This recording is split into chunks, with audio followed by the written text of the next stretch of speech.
Metro TV, and this is News Night. I'm Issa Moni. Coming up next, the headlines.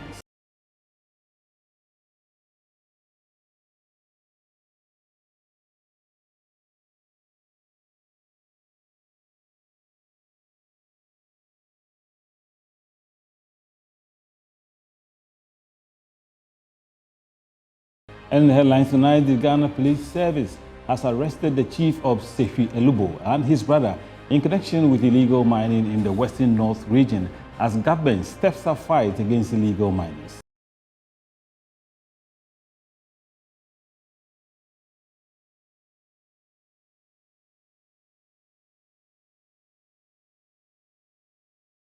Member of Parliament for Wa West, Peter Lanchene Tobo, describes police deployment to the Wa municipality as a knee-jerk reaction following the killing of 2 security officers in less than a week.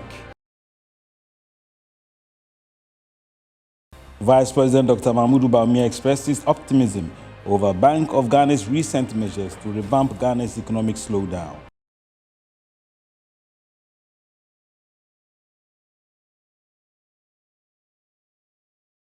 When we go international, Russian President Vladimir Putin pledges to stay the course with his assault against Ukraine, warning of more serious and devastating counterattacks soon.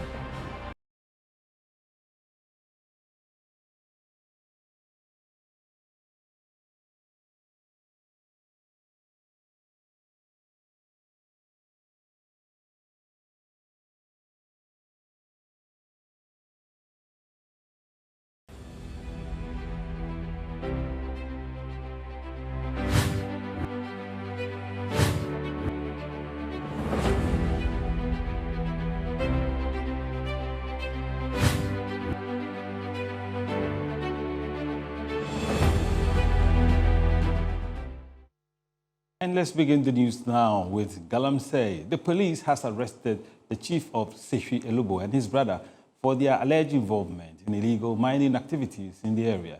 They are also pursuing 6 others in connection with illegal mining in Sefi Elubo Township in the Western North region. Here are some details of the statement issued by the Public Affairs Department of the Ghana Police Service. So the police on September 16, 2022, arrested the chief of Sefi Elubo and his brother and are pursuing 6 others in connection with illegal mining in Sefi Elubo Township in the Western North region. The suspects, Nana Enini Bafo and his brother Kwejo Afi, were arrested following police investigation of a video circulating on social media showing illegal mining activities in some areas. So investigations has so far discovered dugout pits from the compound leading to the bedroom of the chief's brother. 4 other deep dugout pits have also been uncovered by the police in other houses in the same vicinity. Investigations has further revealed that the chief, his brother, and 6 other suspects who are on the run are the main people behind the illegal mining activities. As investigation continues, we would like to assure the public that all those involved will be brought to face justice. That's the police statement.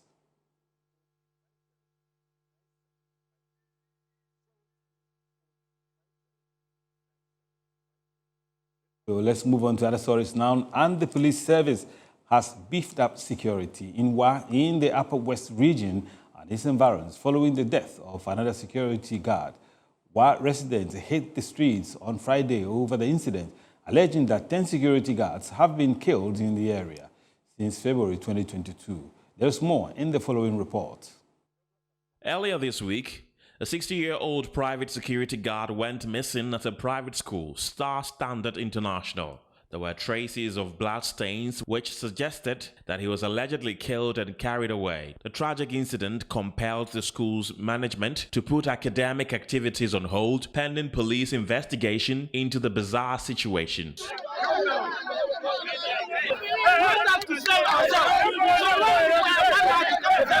The The Upper West Regional Security Council, after 24 hours, put in place measures to forestall violent crime and reported cases of murder, which has been on the increase within the Wa municipality over the past few months. The pragmatic strategies were adopted at a Regional Security Council meeting as part of a sustained effort to fight the growing number of murders and disappearances of people in the region. Residents of Wa in the Upper West region woke up barely 24 hours later to discover that another private security guard has gone missing. The latest one happened near the Wa Technical Institute. The public suspects they have both been killed and the body buried in a secret grave. Some Wa residents have demonstrated after the suspected killing of a security guard in a suburb of the Upper West regional capital, demanding a solution to the killings. Every day we sleep, we get up to hear of new killings. At least we are thinking that it should have drawn the attention of stakeholders to get involved. Our parents who are aged and are doing those night security jobs are not safe. Our thinking now is that any moment from now, when they are done with them, you will be in the room, they will come break into and pick you and send you away. It's now getting out of hands. We are just trying as stakeholders to come out as of now to help the West town. It's now terrible estate. We don't know why people are pretending not to even know what is happening. The chief, under his jurisdiction, to come alongside their FPs, the Tindamba, so that they look seriously again into this canker that has befallen our dear society.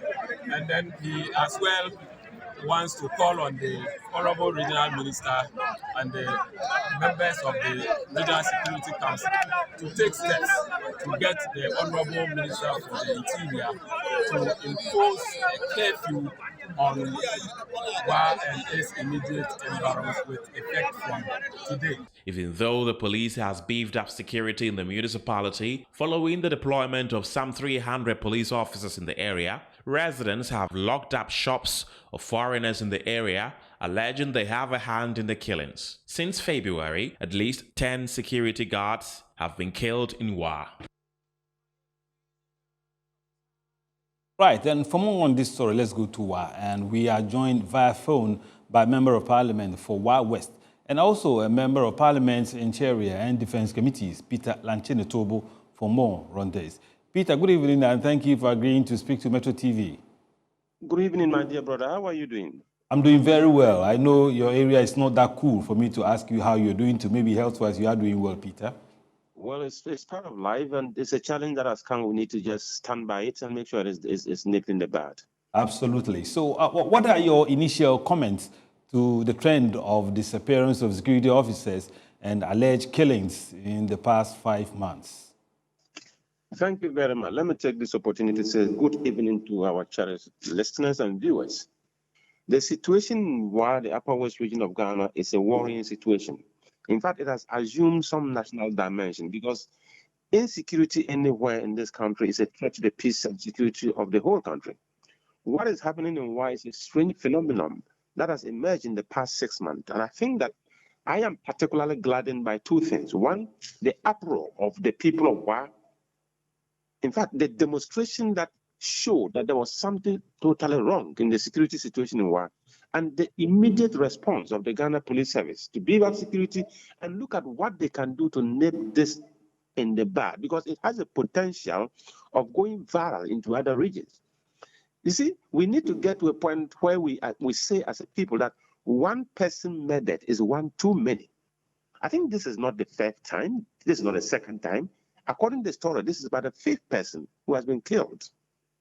And what trend analysis has been conducted? Why is it that we have to wait for the public uproar for us to respond adequately? One bloodshed should be a concern to all of us. I've always been saying this. The Ghanaian life matter. One person dies in the US and the whole world cries as if we in this country, 10, 15 people die and nobody says anything. The people of Wa are saying that, listen, we will not sit down and take this anymore.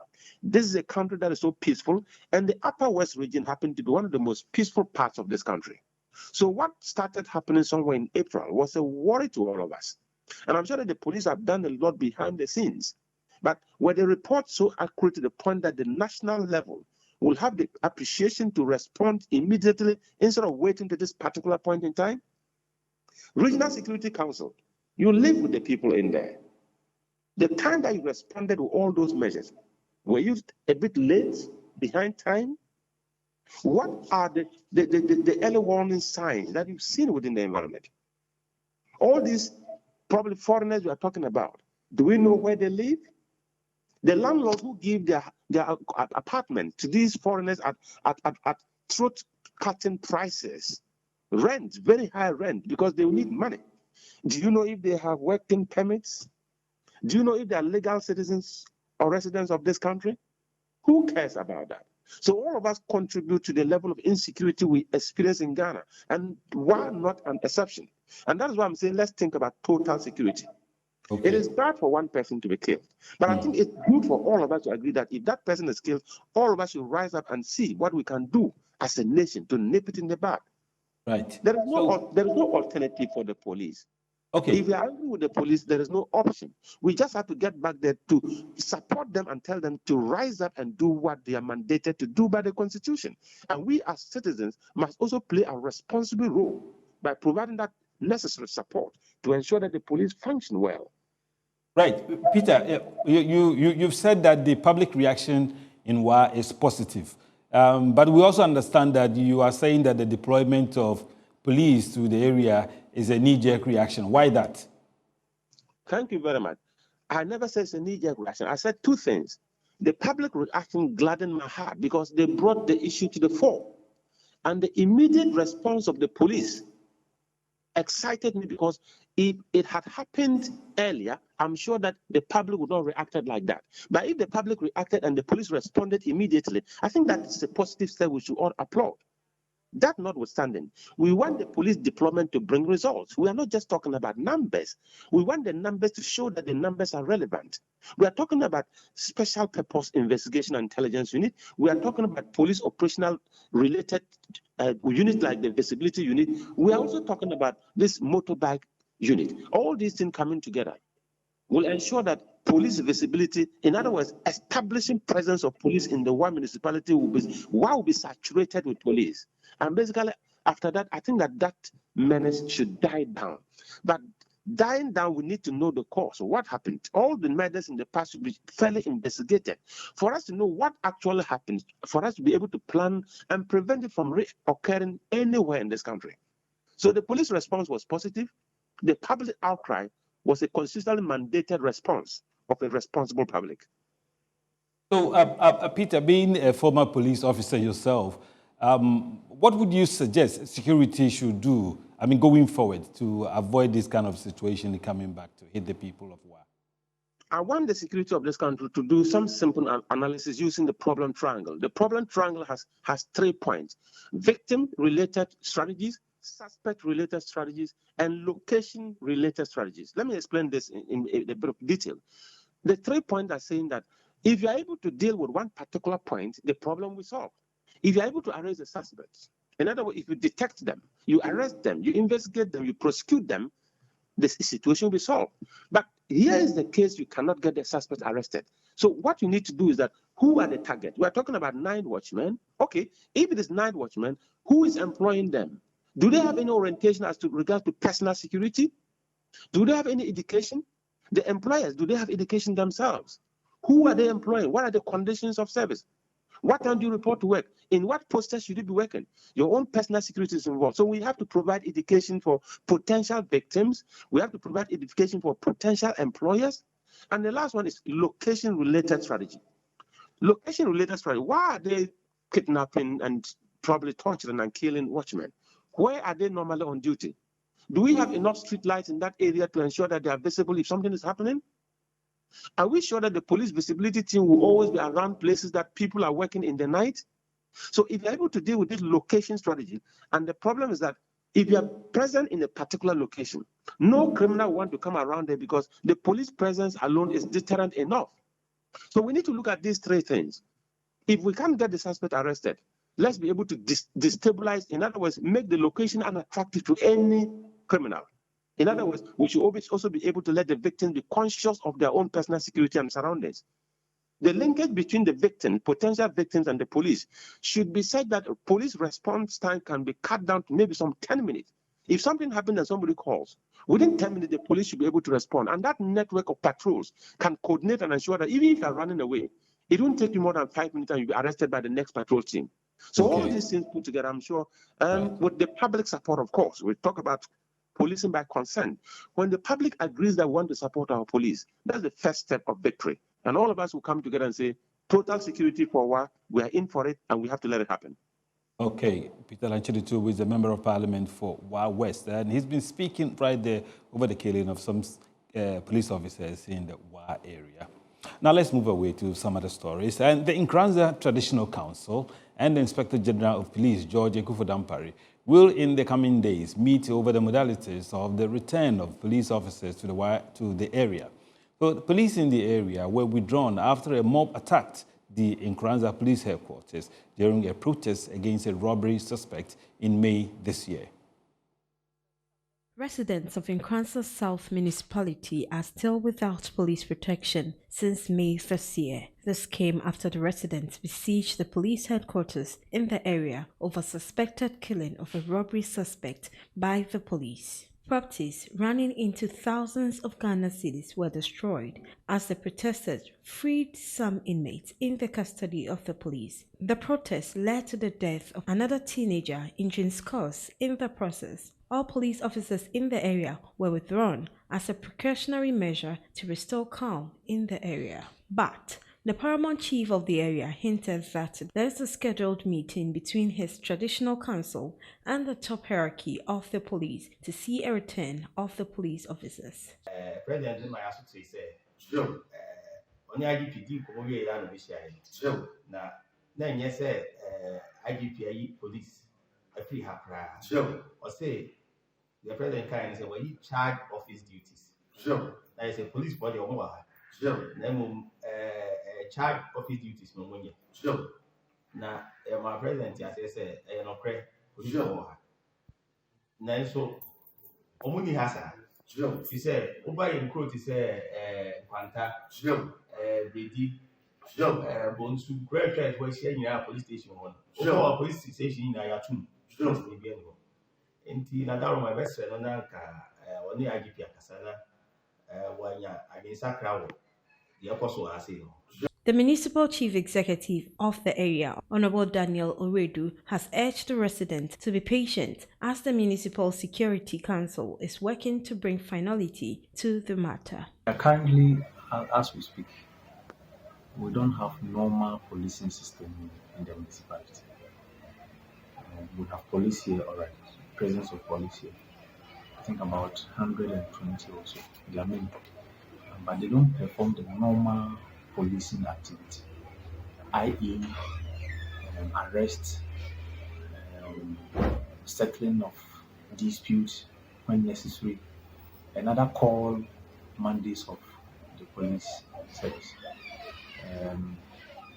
We have been promised that very soon they will come back in full force and commence their official duties as it used to be some time back. So we are patiently waiting on the promise of the president, and as we know him, when he talks, he walks his talk. And now the National Identification Authority says it has so far issued a total of 15,869,026 Ghana cards to the over 17 million persons who have been registered by the authority. The NIA, however, says there are some 2 million eligible Ghanaians yet to be registered. Executive Secretary of the Authority, Professor Kenneth Atifa, has been speaking at a press conference here in Accra. The Ghana card has become the most sought-after document for many Ghanaians who are yet to register their SIM cards. This follows plans by the Ministry of Communications to block all unregistered SIM cards by September 31, 2022. But the NIA has reiterated it is unable to provide all Ghanaians with their Ghana cards by the September 31 deadline. Professor Kenneth Atefua is the authority's executive secretary. We have a mandate to register all Ghanaians. You have to put the emphasis on the operative word, all Ghanaians in Ghana and all Ghanaians abroad. There is no way NIA can register all Ghanaians in Ghana. If you look at our performance record, as sterling as we believe our performance is, the reality is that there is approximately some 2 million people aged from 15 years and above who have not registered for the Ghana card. Today is the 16th of September. There is no way, Jose, that NIA can register those people. It is physically, technically, fiscally impossible. The NIA also gave an outline of the number of cards that has been issued since 2017, adding that Ghanaians in the diaspora and children below 15 years will be registered from November. Registration of Ghanaians in the diaspora commencing November 2022. Registration of Ghanaians abroad commencing November 2022. Registration and issuance of smart cards to Ghanaians between the age of 6 and 14 years old. And NIA intends to register approximately 1.5 million children in this age cohort starting in December or early January, in December 2022 or early January 2023. The NIA says it is committed to creating, maintaining, and providing a single identification to promote social, economic, and political inclusion in the country. And traders at Kumasi Central Market who were relocated to the race course last year to pave way for the reconstruction of the Phase 2 project of the Ketia Market have expressed disappointment in the city authorities of Kumasi and the government for paying less attention to their grievances. The traders at the Kumasi Racecourse Market were those who were evicted at the Kumasi Central Market last year to pave way for the Phase 2 of the Ketia redevelopment project. After a year of the Phase 1 of the project, the traders are still battling with several challenges, including poor access linked to the market. They say it has led to a daily struggle as it has become extremely difficult for cargo vehicles to convey goods to and from the area since their broken down bridge has remained unattended to all this while. The market queen of Racecourse, Nana Ya Fowa, expressed worry over the neglect of the area by city authorities.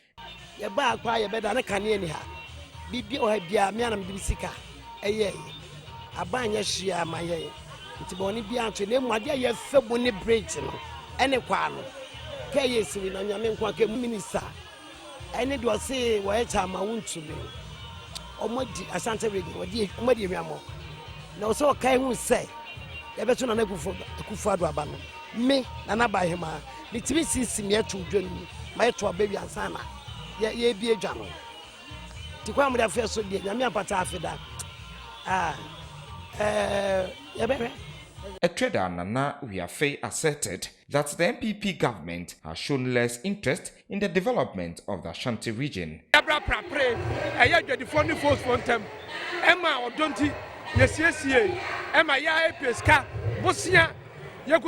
For 60 something, ever Kumasi Central Market. People do Musika, Omufia Kwaje Bosia, 3 billion, 4 billion, and yet the bomb pata, or Resco Yaisika. Yet the Bicota, Boa, Ebo Nia Bompata, Amaya Bompata, you go Rescos. A quay about Rescos in Nanya, Ayara Husem, says Obias about the 3rd year of Rescos. Now the corner of Betono, a view of Kwanwa, or better Kwan Doma Rescos, because Kwanin yet. The chairman of the Ketia Traders Association, Nana Akwesi Prempe, explained that the association has received firm assurances from the management of the Electricity Company of Ghana that every shop in the market will soon receive its separate meter. Some of the service providers, the work that the services that they are giving to the traders is not satisfactory to us. So they should let us know the type of contract that they have with them so that we can also make our input going forward. Then also with regard to the Phase 2, all that we are agitating in this phase 1 has a rippling effect in the phase 2. Because it is the same contractor who constructed the phase 1 who is working on the phase 2. So there are several issues, there are several things that we have raised here. We don't want it to reoccur in the phase 2.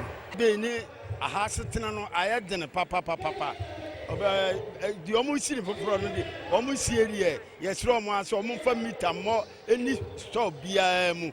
Am I? Yes, a beer 1 meter per hour, Kajetiaka crack, near G 1 meter, and yet the person entimin Cosa, Central Market ready. Yes, no one say any stop beer, you hear 1 meter. The Kumasi Central Market, which is the largest commercial business and service center in West Africa, attracts traders from neighboring countries like Togo, Burkina Faso, Cote d'Ivoire, Niger, and Benin. In addition to housing 8,500 tenants in the first phase, the second phase will also house 10,500 tenants when completed. And just before we go, need to make an urgent call, but you realize you don't have credit, or your very important conversation was cut short because you ran out of airtime. Well, there's no need for all that stress, because all you need to do on MTN is dial *506# and you get to borrow credit on MTN extra time. So the best part is you can also borrow data by dialing the same number *506# and you can bundle data whenever you run out to continue browsing as always. So your conversations don't need to end. Borrow extra time now and enjoy the things you love on your favorite network, MTN. We'll return shortly with some more news on Newsnight. We don't really have too much time for thinking about 2024 right now. I think that, if you get to 2024 and you don't have a record, you will have nothing to campaign on. So right now, we are focused on that, and we don't know what the future holds, but we'll focus on the work for that.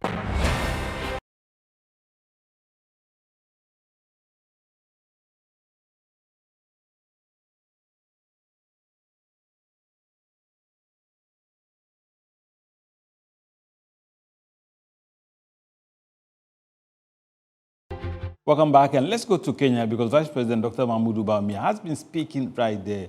He has distanced himself from the NPP flag bearer race, saying his immediate focus is to help his boss, President Akufo-Addo, succeed before the end of his tenure. He spoke to Kenyan-based TV, KTN News. Let's listen to him. The problems are so many, and I'm trying as much as possible to help my boss deal with a lot of these problems, because you inherit them and you have to find solutions. And for me, that is why I'm in politics, right? Just to make sure you can help people solve problems. Yes. And that is so. I always say that maybe I'll rest later when we are done with more. But I'm okay. Well, I think right now I'm just focused on helping my boss, the president, Nana Akufo-Addo, fulfill his vision and deliver on his agenda. We don't really have too much time for thinking about 2024 right now. I think that, if you get to 2024 and you don't have a record, you will have nothing to campaign on. So right now, we are focused on that, and we don't know what the future holds, but we'll focus on the work for now. Vice President Mahmoud Bawumia. And a leading member of a pro-Alan group, Patrons for Alan, says he would rate Alan Kyerematen 9.5 out of 10 for his performance as trade minister. Speaking at the launch of the Patrons for Alan group, Kofi Nimo said Alan Kyerematen will turn the economic misfortunes of the country around for good when given the opportunity to lead the NPP and ultimately become president.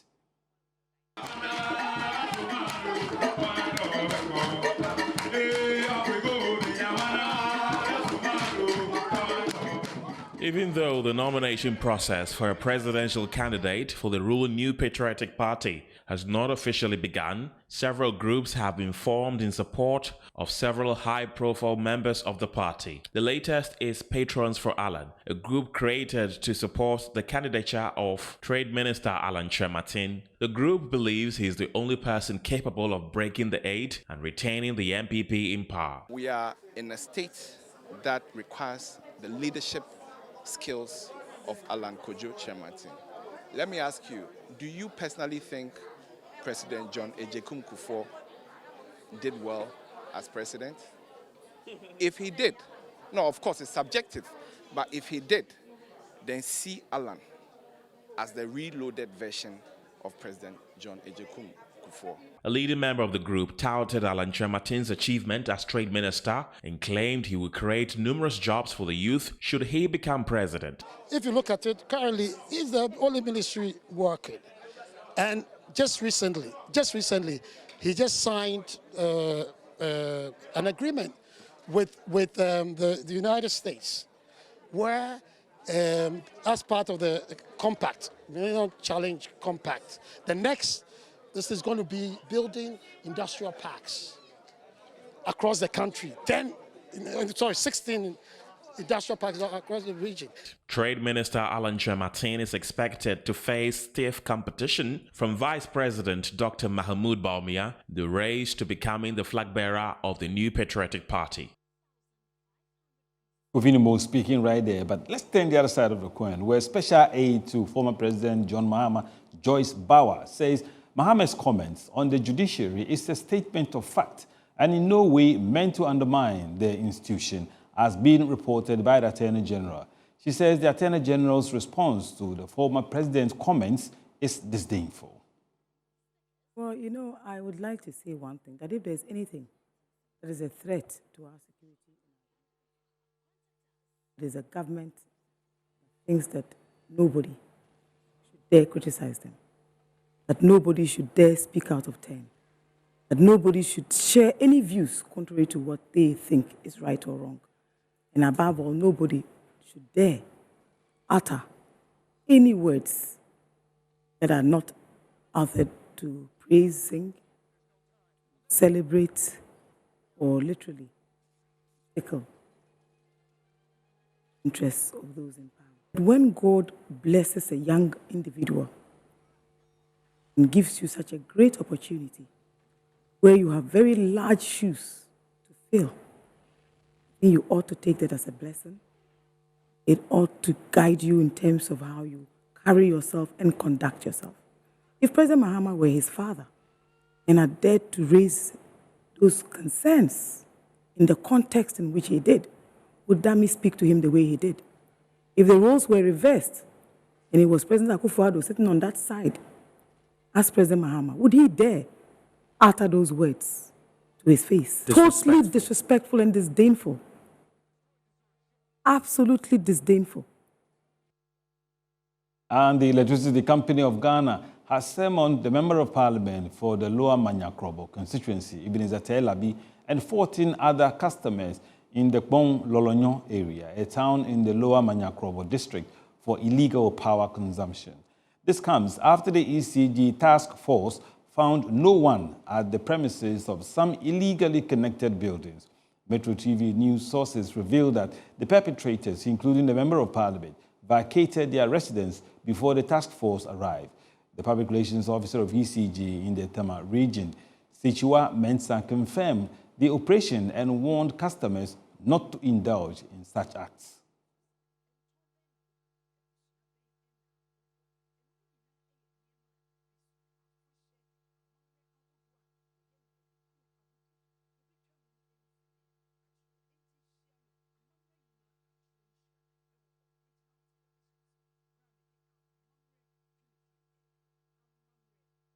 Let's move to another story now. And the Director of Public Health of the Ghana Health Service, Franklin Isiedu-Bequin, has indicated Ghana's COVID-19 cases are going down as there is a number of reduction in cases. So he believes that Ghana can only be COVID-free if the public is highly protected and observes safety protocols. According to Dr. Tedros Ghebreyesus, the world has never been in a better position to end the pandemic. not there yet, but the end is in sight. He urged countries to keep up their efforts against the virus that has killed over 6 million people. However, latest update by the country's health management body via its designated COVID-19 portal said it has recorded 34 active cases of infections, pushing the total case count to 168,616. The new infections are from tests conducted as of September this year. The active cases are being managed in treatment sites, isolation centers across the country, while some were under home management. However, the Director of Public Health of the Ghana Health Service, Franklin Isiedu Bequin, has hinted that Ghana's COVID-19 cases is also gradually losing its sight. The scenario is not very much different from Ghana. So if you look at our data, for the past 3 months, we've gotten a decline. So now you're looking at an active case of around 50. But let me say that COVID is a very unpredictable disease, because we have been instances that we've gotten very low, and then when you have the new variant, it goes up. So what I would say is that it's about how protected is the population. He also called on Ghanaians to get vaccinated and observed safety protocols. If you are in an enclosed place and then you have more than 2 or 3 people there, to me, I would recommend that you wear a mask. If you are on the outside, fine. So the first thing is that it's about protection.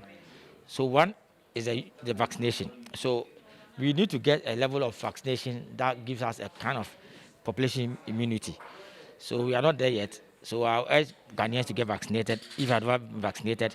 A total of 168,616 tests have also been conducted, of which 16,183 are from routine surveillance, 99,774 from contact tracing, while 7,659 are from international travelers arriving through the Kotoka International Airports.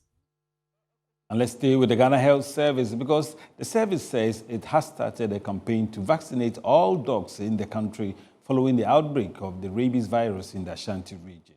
So far, 12 confirmed cases of the rabies virus have been reported in 3 districts of the Ashanti region. There's more in the following report.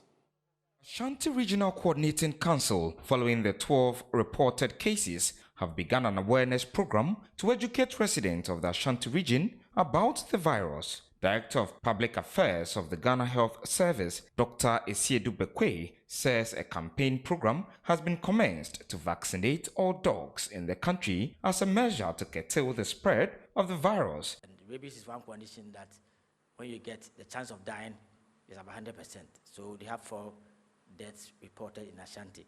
They are pushing a campaign to make sure that all dogs are actually vaccinated. I think that we need to look at the ownership of pets. People have pets, dogs, cats, and they don't vaccinate them. So we are pushing that people should own their dogs and get them vaccinated. Just 2 months ago, we had what they call the National Bridging Workshop, whereby the human and the animal sectors are working together, so that we actually try to minimize or actually eradicate rabies from Ghana by the year 2030. He encouraged Ghanaians to report early to the clinic when bitten by a dog. We also want sensitizing our clinicians about the post-exposure prophylaxis, that if you are bitten by a rabid dog, you need to report as early as possible. So that's being done. Risk Communications Officer of the Veterinary Services Directorate, Dr. Benjamin Kisi Sasu, on his part, says a mass vaccination exercise will be carried out within the catchment areas where the rabies cases have been recorded in 3 districts of the Ashanti region. A lot of sensitization will go on in those districts and outside and nationwide, but those districts may go through mass rabies vaccination. That's by the guideline, and which preparation are also being made to do so. The Ashanti Regional Coordinating Council is expected to help raise funds for the vaccination exercise in the region. Watching Newsnight on Metro TV and also available on DSTV channel 277. We'll be back.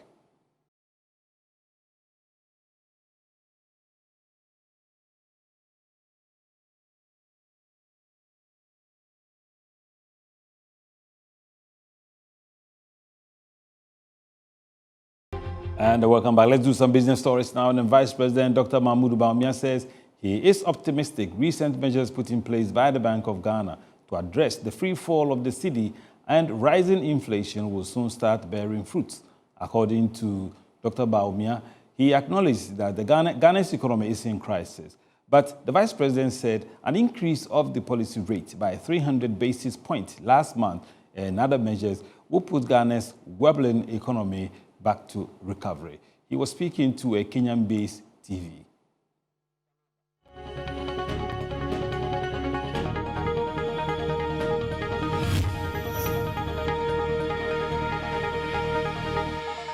Cost of living across the world has just increased phenomenally.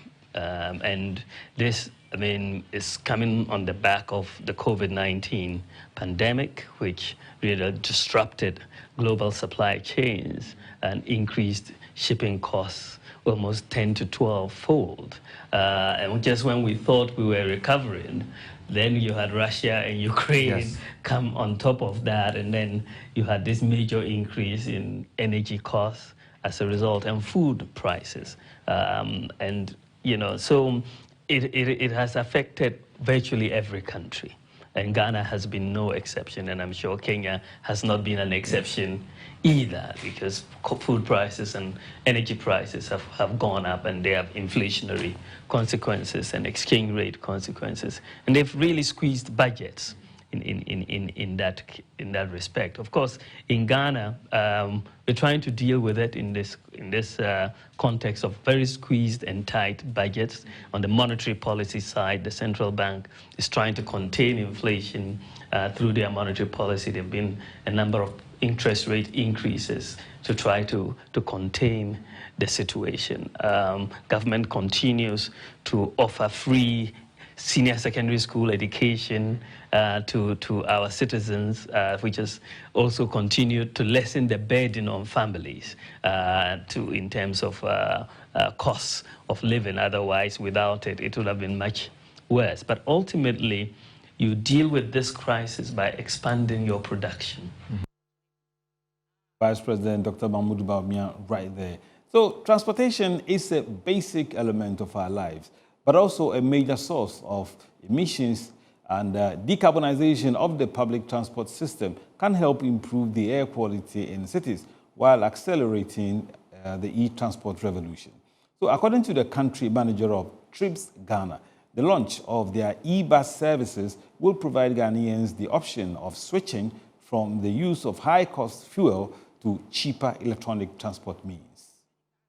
E-transport is a form of service provided to the public in the field of transports using electronic media. One of the services that is currently developing and gaining grounds in Ghana is Trips e-bus services. Unlike the normal trotro buses, this involves using a digital app to schedule trips at low cost and within an environmentally friendly technology use. Speaking at the launch of the e-bus services, the country manager, Isidore Potufe, emphasized the need for innovation in dealing with high cost of transport through the use of electronic buses in Ghana. I must say that the government or the policy environment is not stifling of innovation.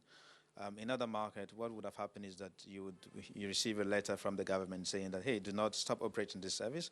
But in our case, it was not the case. This happened in Kenya, it happened in Nigeria, but it was not the case in Ghana, which is why I believe that it's an enabling environment. But for beyond regulation, there are questions around the financial viability of the industry that we need to address. The rising price of fuel is a nightmare of every operator in industry.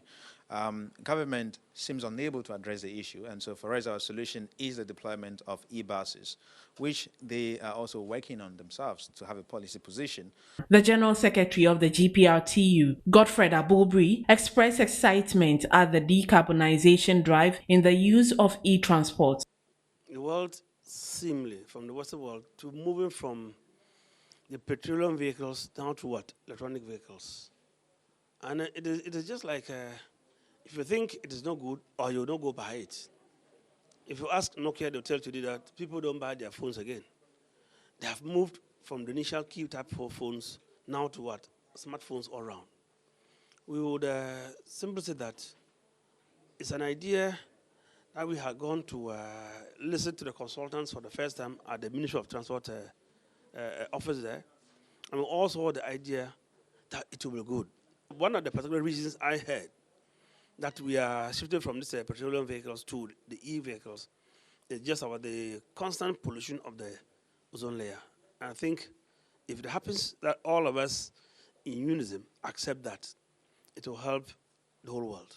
Trips Ghana is a technology company that operates within the transportation space with operations in Ghana and Nigeria. We have the international stories coming up next.